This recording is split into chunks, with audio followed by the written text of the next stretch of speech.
Welcome back sa ating channel. Naging mainit nga na usapin di umano sa mundo ng social media. Tila nakakagulanta nga ang isiniwalat ni Madam Maharlika tungkol kay Tulfo na ito. Natanggap ba di umano ang 1 billion na suhol tungkol sa loto? Dito nga natin makikita mga kaibigan na talagang nagsama-sama ang mga politiko at nasisilaw na rin ang akala natin ay matitino na opisyales. Ngunit mas malaki pa pala ang kanilang binabayad sa kanila dahil sa 1 billion na ito. Natanggap na kaya ito ni Tulfo? Dito nga ang tila nagulat nga ang maraming netizen dahil nga sa nangyari na ito at isiniwalat patungkol sa ginagawang panloloko sa taong bayan at talagang binibilog ng mga politiko naghahaman sa kapangyarihan. Tungkol na lamang ito sa loto na talagang linuluto nga ang laban at pinagpiperahan na ang taong bayan. Ibang-iba nga talaga sa pamumuno ni former President Rodrigo Duterte sa administrasyon na ito dahil bubusisihin natin ngayon ay talagang ibang-iba nga dahil talamak na ang mga krimen, magnanakaw sa kaban ng bayan at pahirap na rin ito sa bansang Pilipinas na ang nakikinabang lamang ay ang mga politiko na nakaupo ngayon sa pamahalaan tulad na lamang ni Mal at ni Lisa Smugs na ito, sinama si Tambaloslos at Kuting ng Norte.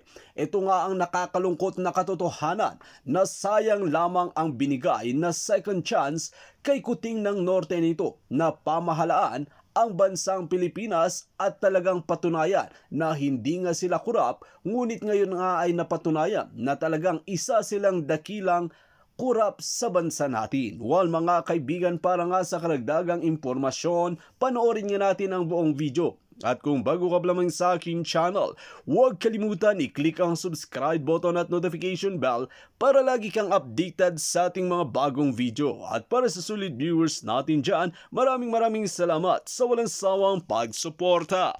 Ipapa-forensic niya, lahat ng ahensya ng gobyerno ay gagamitin niya para malaman kung sino ang mga nanalo sa loto dahil nga sa clamor ng taong bayan na inedit ang mga pinakita na pictures ng PCSO, which is inamin naman ni Robles na inedit nga nila.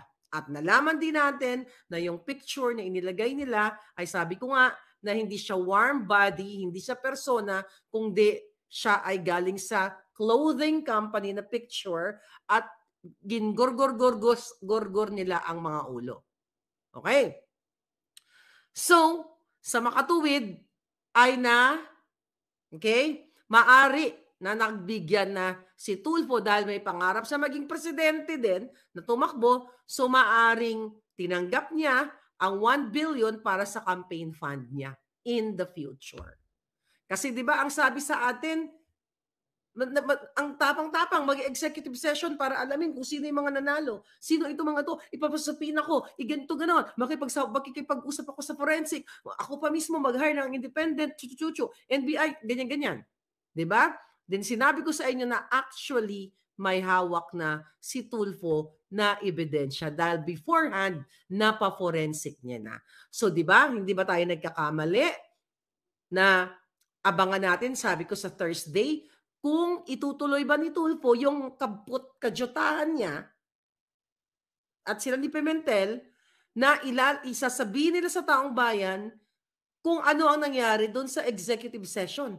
Nung nag-start ang hearing, may narinig ba kayo? Mga kababayan, nandito tayo ngayon, naharap tayo sa Senado kung saan ito ang mga update ng executive session namin, wala, nada. Okay? At sinabi ko rin sa inyo, ng hawak kong ebidensya ay hawak ni Tulfo. Isa yon sa mga inulat ko sa inyo na ang mga pamangkin ni Lisa Smugs, ni Lisa Araneta, ang nasa likod ng Pacific Online, sila yung provider nitong system na ito sa loto. Diba? Kung matino, scripted nga, sabi ni Rhea Tala. Kaya nakakagigil, nakakagalit dahil binababoy na lahat tayo. Doon pa lang sa wala siyang update sa executive session, red flag na yon. Ibig sabihin, maaring natanggap niya na ang 1 bilyon at kung magkano man ang binigay kay Coco Pimentel, maaring natanggap na rin nila. More on drama-drama lang. Kasi doon sa hearing na yon, sa kabuuan, ay ang gusto na nilang palabasin doon na i-improve yung practice daw ng PCSO, kung ano man yung mga loopholes, dapat iayusin, and inatasan din nilang dalawa itong PCSO na ang DICT also, na i-check, i-audit itong mga machine na ito kung may mga fraudulent chucho. So nawala na yung pinaka-drama-drama ni Tulfo na napapaimbestigahan niya. Kasi by the way, kaya sila nag-hearing doon dahil nga sa kaguluhan, okay, na sinisigaw ng taong bayan na, hey, edit yung pictures. Ang bait na ni Tulfo ngayon kanina. Yes, inedit daw yung pictures at inamin na inedit. Pero walang update. Kasi mga kababayan, lingid sa inyong kaalaman, ito na yung evidence, ito na yung information na nakarating sa atin na si Lisa Smugs, ayon sa ating puting ahas, si Lisa, si Mel Robes, ang mga dorobo sa PCSO ay bumili ng worth 30 million na machine. Ano yung worth 30 million na machine na yon? Yun yung mag-generate ng ticket ng gusto nilang ipanalo. Ito ay sa ating puting ahas. Ito ngayon yung babanggitin ko dun sa pinag-usapan nila na nag-jive actually, pero ayaw puruhan ni Tulfo si Robles kasi nga baka nagkabigayan na ng bilyones. Di ba? You open your your heart, your brain, 'di ba? Ang tapang-tapang, ang sabi pa ni Tulfo, oh, ganoon, mag-hire ako, kailangan ng forensic, Ang buwaka ng ina ka, nasa na yung executive session na pinagbitingan nyo, ni wala kang update sa taong bayan, and never ever mo nang pinatawag o sabi mo, ipapasupina mo ang mga nanalo. Ang sabi niya, balikan niyo yung video. Noong January 17, ipapasupina daw niya yung mga certain personalities na nanalo, mga ginurgur ang ulo, pero wala ka nang narinig, wala na tayong narinig. Kasi nga, baka naibigay na ang 1 bilyon sa kanya. Dahil nga, di ba, kahapon, ang vlog natin, ang projected income nila Lisa Smugs at ng kanyang mga pamangkin through Pacific Online System, okay, is 900 billion. So, how much is 1 billion? It's barya lang kung ang kukubrahin nila, projected income nila for 1 year is 900 billion. Okay? So ngayon, mga kababayan, you open your mind. Doon sa hearing na yon, although may nakuha tayong information na magbabangga, na ibabangga natin doon sa 30 million na sinasabi ko, okay? 30 million na machine. Okay? Dahil lingid sa kaalaman ng taong bayan ayon sa puting ahas, tapos na talaga ang investigation ni Tulfo, kaya ang tapang-tapang niya nung nakaraang hearing kasi alam niya na at may hawak siyang ebidensya. Hindi niya pinag-usapan na ang nasa likod ng Pacific Online System ay mga pamangkin ni Lisa. Okay? Na si Martin Ledesma. Okay? Ngayon, mga palangga, nandito yung picture. Ay, teka, dali lang. Tingnan natin. Pakita ba natin yung picture? Actually, makikita nyo naman yan eh. Okay? Makikita nyo naman. Nandito, hawak ko. Papakita ko lang yung yung mga ebidensya ha. Actually, glance lang ha. Actually, ito. Ayan glance lang. Baka ayan lang. Actually, mga dokumento ito, mga palangga. Mga dokumento itong hawak ko, nahawak din ito ni Tulfo. Hindi niya inurirat, okay, o ipinatawag yung magpinsan o magkapatid na si Mark and Martin Ledesma na sangkot dito sa Pacific Online, na pinaboran ng general manager na si Mel Robles at magkakasabot silang lahat kahit hindi siya qualified na maging na mag-provide nitong technologies para sa PCSO o sa Lotto. So ngayon, mga palangga, doon natin ipututok tayo doon sa sinasabi ni Tulfo na na ayun, may sinasabi siya dito na doon daw sa 698 million, na panalo, 'di ba? 698 million ay meron doong nag-invest, 'di ba? Na sinasabi niyang 30 million investment. 'Di ba? Naalala niyo 'yon? 30 million investment to win 698 million. Ito yung 30 million, mga palangga. Hindi niya masabi-sabi sa taong bayan. Yan yung investment ni Mel at ni Lisa Smugs ayon sa ating puting ahas na makina, na binili yung makina para mag-generate ng Lotto ticket winner. So ngayon, ano ang nangyari dito? Para maintindihan ninyo, doon sa hearing kanina, ay napag-usapan nila doon na mayroong doon sa 698 million pesos. Okay, saan na ba yung sinulat ko? Na ang winning combination, ito pala, ito. So sinasabi ni Tulfo dito na doon sa 649 na the game, na pinanalunan ng 640 not 698, 640 million, 640 million pot money or prize. 'Di ba 'yun ang pinag-usapan nila, na meron daw na 14 combinations of that 649 numbers. So, pag pinag-rumble-rumble yung mga numero na yon from 649 na game, ay magkakaroon ng 14 million combinations. Tapos, diniscuss doon, tinimes nila sa 20 pesos. Ibig sabihin ng 20 pesos, yun yung taya. So, ibig sabihin, kung yung 14 million na combinations na to times 20 pesos, natatayaan ng mga sindikato na katulad nila, nakasabwat nila dyan sa PCSO is total of 280 million pesos. Yun ang, kung hindi nyo naintindihan yun ang paliwanag niya na pag tinayaan mo ang 14 million combination sa tig 20 pesos, gagastos ang isang sindikato ng 280 million.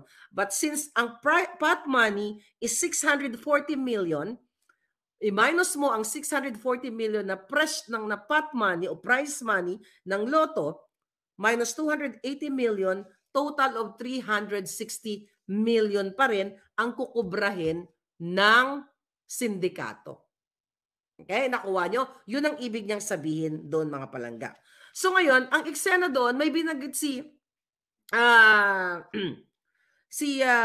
Tulfo na ayon daw sa kanyang mga nakausap ay pinaplant, may pinaplant na tao para tayaan ang lahat ng mga combinations, which is yung 14 million combinations. At pwede daw itong manipulahin. Pwede daw manipulahin. At sinasabi daw ng mga taong kausap niya, sabi ni Tulfo, na pwedeng i-manipulate ang mga makina doon sa automated or automatic sequence betting. Kaya tinatayan daw lahat ang mga numero na 14 combination. Ngayon, mga palangga, ang paliwanag ni Robles doon ay hindi daw nila ginagawa yan. We don't know about it. Sabi niya na never ever mong manipulate yung mga winning combination numbers na yon. 'Di ba? Syempre yun yung kanyang denial. Alright? Tapos, sabi pa ni Robles doon, hindi daw nila alam na may mga ganong pangyayari na mass betting. Ibig sabihin na may tumataya, gumagastos ng 14 times 20, which is 280. Wala daw silang alam na may gumagawa ng ganon. So ngayon, dahil sabi ni Robles, it's beyond of his control. Sila nga daw, pwede silang tumaya, as a general manager, pwede daw silang tumaya. At kung meron daw mga ganyan-ganyan, 20 pesos lang daw ang katapat nun, pwedeng, hindi na kailangan ng 280 million. Pero dadako tayo dito sa sinasabi ni Tulfo, okay? Na very magsususpetsa ka kasi sinasabi lagi ni Tulfo na hindi ko sinasabing minamanipula ninyo yung laro. 'Di ba? Sabi niya there is no manipulation actually kung tutuusin. So dinedepensa na niya na there is no manipulation actually. So it's factual. So dito sa salita ni Tulfo na walang manipulation, ano yung drama-drama niya na ipaporensik niya? Ano ang drama-drama ni Tulfo sa executive session na ipapatawag niya itong mga nakamaskara, itong mga edited pictures? Kasi dito sa hearing kanina, sinasabi niya na actually walang manipulation. Kumbaga, siya na mismo as a senator, wala palang manipulation, butang ina. Bakit ka pa nag-hearing? Kung yan ang paniniwala mo, what's the point? Mag-hearing pa kayo, lumalamon kayo, manginayupa kayo sa pera naming lahat dyan. Sinasayang nyo yung mga ipapasweldo sa mga taong yan kung wala palang manipulation.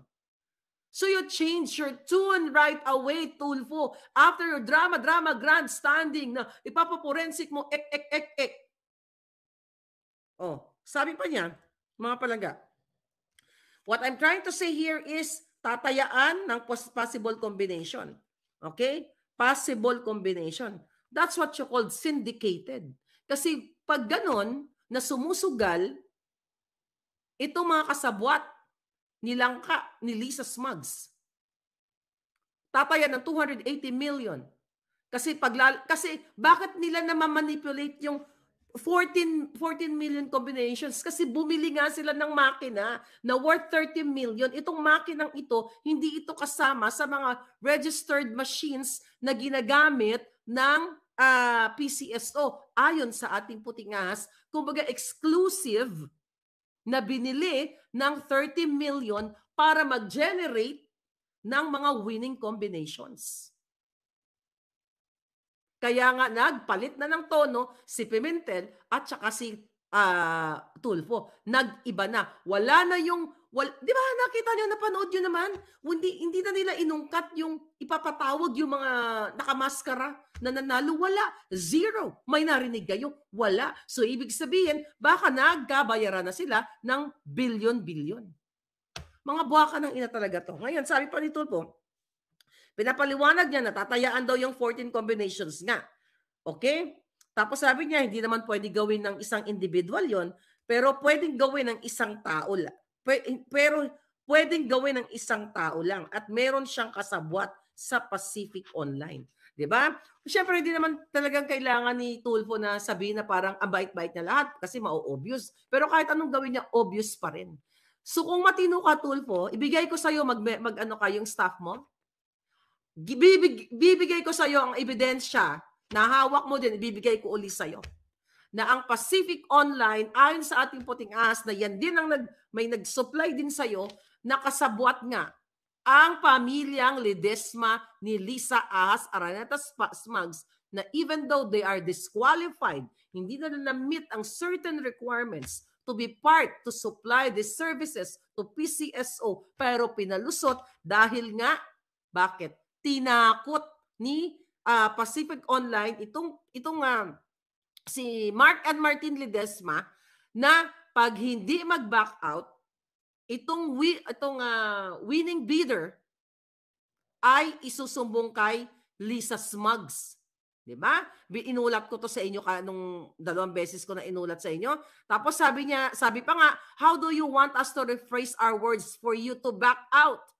Wag na wag lalabas ang pangalan naming magkapatid, otherwise mamarkahan ka ng Tita Lisa ko. Okay? Yan ang sinabi ko sa inyo mga palangga. Actually, hawak ko tong papel. Hindi ko lang pwedeng ipakita sa inyo lahat, for to protect my puting ahas, mga palangga. Ngayon, hawak ko lahat ng mga papeles na yan. Kaya kung gusto mo talaga, Tulfo, which is wala na. Wala nang pag-asa ang taong bayan sa mga katulad ninyo, mga jutang gininan nyo. Asaan ang itlog mo, Tulfo? O kasing laki din ng tiki na itlog ni Kuting. Ganito din kalaki. Okay? Eh, wala ngang itlog eh. Ayan, parang ano lang. Anyway, mga palangga, seryoso. Okay? So ngayon, dito tayo. Okay? Dito tayo papasok. Maliwanag na ang information na nakarating sa akin from My Puting Ahas na mag-i-invest ng 30 million, ang tinutukoy ni Tulfo doon, yung 30 million worth na machines na ayaw niyang sabihin sa inyo. Kaya 'di ba ang hamon ko, Tulfo, uunahan ko na ba ikaw o ibubuking mo sa taong bayan? At syempre, ngayon mga palangga, dito tayo papasok sa mga drama nila tungkol sa sinasabi ni Tulfo na pwedeng tayaan, okay? Na pwedeng tayaan itong mga 14 million winning combination na ito. Okay? Tapos sabi pa ni Tulfo na meron daw na kunyari tataya sa Novaliches o sa certain area ng number na 1, 2, 3, 4, 5, 6. Okay? Kung di nyo naintindihan, ito ang explanation nito. Tataya, let's say sa Novaliches, sa Cubao, kung saan mang area, ng number na 1, 2, 3, 4, 5, 6. Then ngayon, itong itong number na ito, di ba may serial number, may barcode. Let's say, gamitin na natin yung example niya, Novaliches. Tapos sabi niya, tinatanong niya, sino po ba ang may hawak nitong root access na ito? Okay, yung root access na yon, pinag-usapan nila doon na after daw matayaan itong certain number 1, 2, 3, 4, 5, 6 sa Novaliches, pupunta sa main system na mayroong na pwede lang makita o pakialaman ng taong may root access. At sino ang may root access na sinasabi during the hearing? Ang may hawak lang nitong ay may access lang, from the word root access, para mamanipula etong system na ito ay si Robles at ang kanyang assistant general managers. Doon sa hearing, sinasabi ni Tulfo, let's say for example, pagkatapos ng draw ng alas 9, di ba, tumaya ka. Let's say, anong araw ngayon dyan? Anong araw ba ngayon? Kalimutan ko na yung araw. Okay, Thursday. Okay? Thursday sa Pilipinas. Thursday. Tumaya ka ng umaga, alas 8 a.m. Okay? 8 a.m. Tapos draw kunyari mamaya. Draw mamaya, 9 p.m. Sarado na. Okay? Ngayon, mga palangga, sarado na. Tapos ngayon, itong 7, 8, 9, 10, 11, 12. Kunyari, ito yung nanalo. 7, 8, 9, 10, 11, 12. Okay? Liwanagin natin. Kunyari, ang pagkakaintindi ko dito during the hearing, tumaya si Pedro sa Novaliches ng number niya, ng combination niya, ng 1 to 6. Pero sa bolahan, ng act ng loto, ang nanalo ay 7, 8, 9, 10, 11, 12. So, syempre, naipalabas sa TV. Kasi, di ba, live yung live yung pagbubola.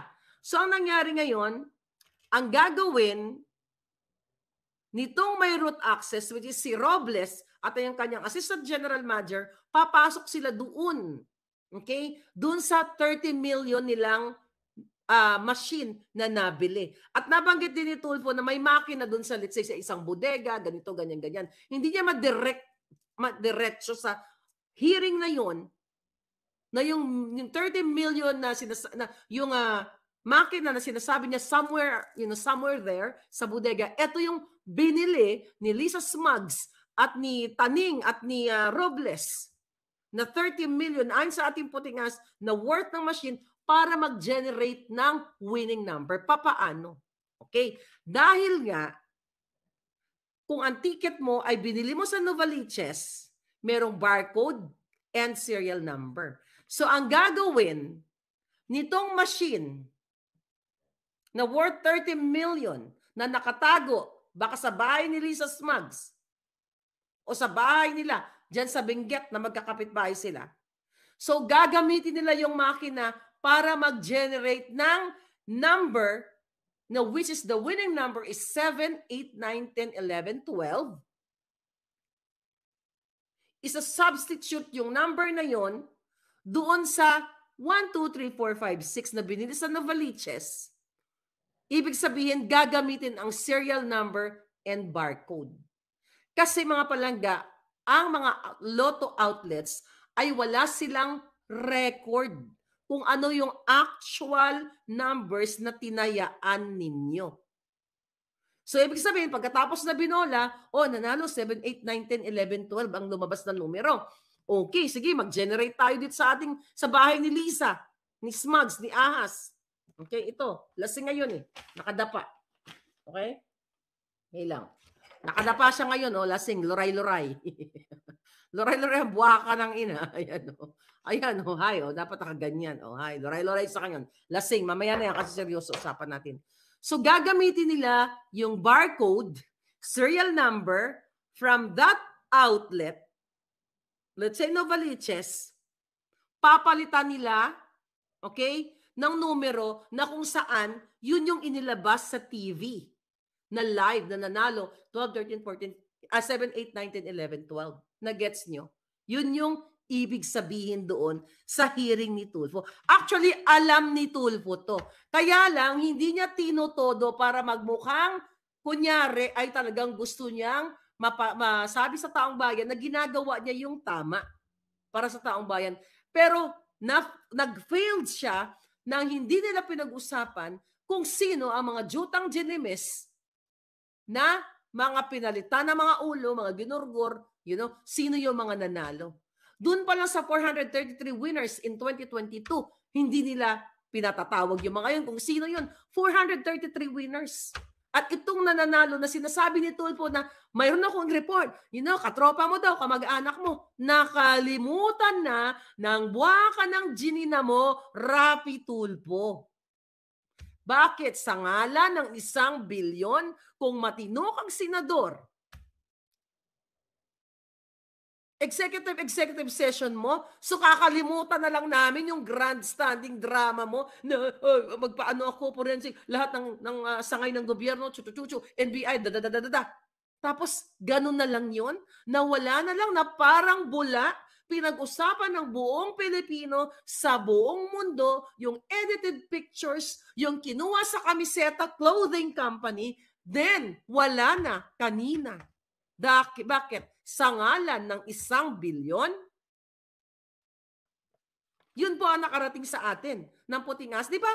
Pinaunahan ko na to. Sabi ko pa nga sa inyo, hindi a-attend si Milyonaryo. Pero syempre, inayos na nila. Gusto din nila ako discredit. Pero hindi ever madidiscredit ang taong nagsasabi ng katotohanan. O matend nga si Milyonaryo, pero hindi na nila tinakel kung sino yung mga ginurgur ang ulo ni Mel, yung mga pinresent niya dyan. Alam nyo na yung picture na yon, di ba?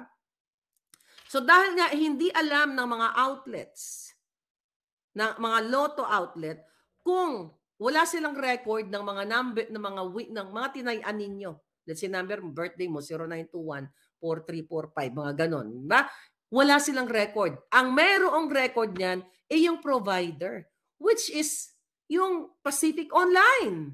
At sino yung mga nasa likod niyan? Kamag-anak nga ni Lisa. Sila ang provider, sila ang may hawak ng number, sila ang may control. And the fact doon sa hearing na sinabi na may hawak ng root access ay etong si Robles, ang kanyang assistant, yung general manager, at inamin mismo doon na pwedeng i-manipulate. Possible. Okay? So ngayon, mga palangga, nakaka-jutang naman. Sarap talaga nila tunawin, mga palangga. Ang sarap nilang tunawin lahat. Ngayon, pwedeng palitan yung mga, pwede mag-generate ng numbers. Naintindihan yun ba yun, palangga? Yung ipaliwanag doon? Kasi kanina nagda-drive ako. Hindi ko masyado ma-gets yung pinag-usapan kasi, I'm busy driving, Tapos, inulit ko. So yun. Yun ang ibig sabihin Okay, nagagamitin nila ang barcode, serial number doon ng mga taong ni Juan, na tumaya si Juan ng 1, 2, 3, 4, 5, 6 pagdating sa secret room. Mahilig din sila sa secret room. 'Di ba? Meron nga secret counting noong May 9, 'di ba? Si Lisa mayroon din sa secret counting. I was there. So meron din silang secret what do you call it? Secret draw or secret pagprint ng lotto ticket. Ngayon mga palangga, ano ang ibig sabihin nito? Okay? Doon sa hearing sinasabi nito po, tapos Dito nga natin makikita mga kaibigan ang panloloko nga ni Tulfo sa bansang Pilipinas na talagang kinadismaya ng maraming netizen dahil sumanib puwersa na nga kay Lisa Smarks at kay Kuting ng Norte, lalong-lalo na kay Tambaluslos na ito na talagang kawawang-kawawa na ang ating bansa kung hindi pa talaga uupo si former President Rodrigo Duterte at si VP Sara Duterte. Well mga kaibigan, kung kayo ang tatanungin ano ang inyong mga opinyon, just comment below sa ating comment section at ating pag-uusapan.